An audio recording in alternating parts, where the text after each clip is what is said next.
All right, Ursula. Hypersensitivity, yes. It's that that empath energy. Woo.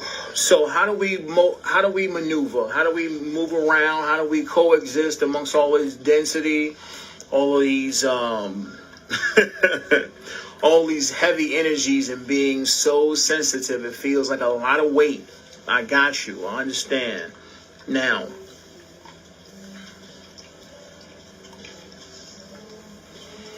what has to happen?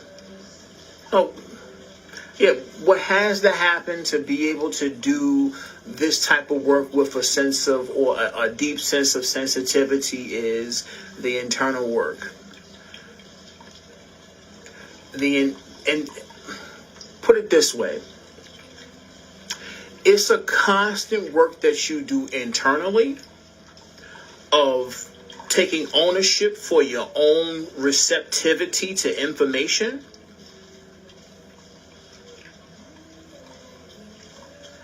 That's going to allow you to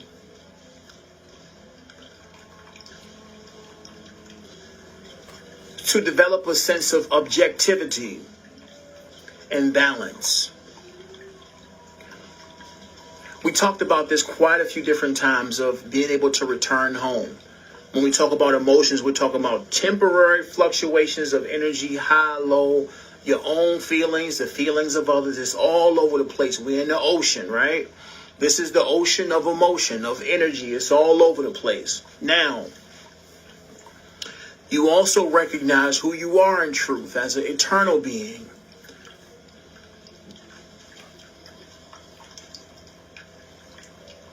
The truth is peace. The truth of you is peace.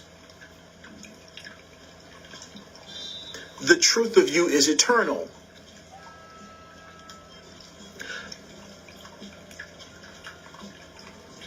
Peace is the only frequency which is eternal.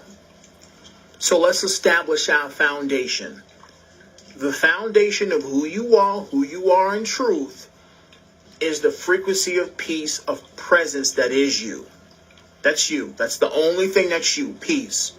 Emotions are temporary. They go up and down all the time. Up and down, up and down. My fear, their fear, my intensity, other people's intensity and confusion and doubt and tripping and all of it. Once again, this is chaos. That's the nature of the illusion within the hologram. Especially amongst unawakens, they're attempting to find something to cling to, some stable ground to rest upon. At the beginning of our talk today, we talked about this sense of confidence, this sustainability that we found inside of ourselves, the lack of dependency on things outside of ourselves that have allowed us to trust ourselves. We're not floating in the ocean of confusion and dependency and looking for people to show us the truth or prove it and all that other kind of stuff. That's the chaos. That's to be floating amongst the seas and all over the place. As light pillars, as pillars of light, as lighthouses amongst the ocean, we found the home of eternity that doesn't move inside of ourselves. We found the ocean floor within our heart space. The water all over the place. However, we know where the floor is. We know where the default is. We know that a place of safety can always be found inside, regardless of what's taking place outside of us. Right? Now, this is grounding work. This is what's meant by the word grounding. Yeah, taking your shoes off and going walking in the grass and all that kind of stuff, or sitting on the dirt, that's grounding too. It's just that this is the real grounding work of rooting yourself in the divine truth that's eternal. It don't go nowhere. That's the true grounding. That's where you find yourself, the true you that don't go nowhere. Who you are as God, remains the observer in absolute peace. That's you. That's the truth of you.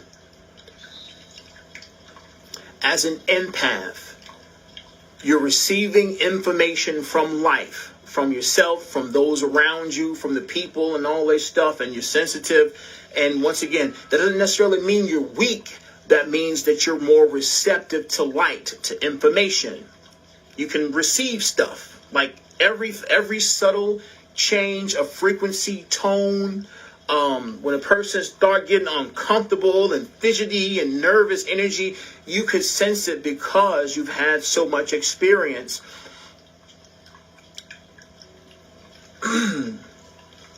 As an incarnate, you've had lots of experience, so you know, and you could sense every time energy shifts. That's what sensitivity is about. Now, you develop your strength in recognizing the truth of yourself, which is stable, doesn't go anywhere.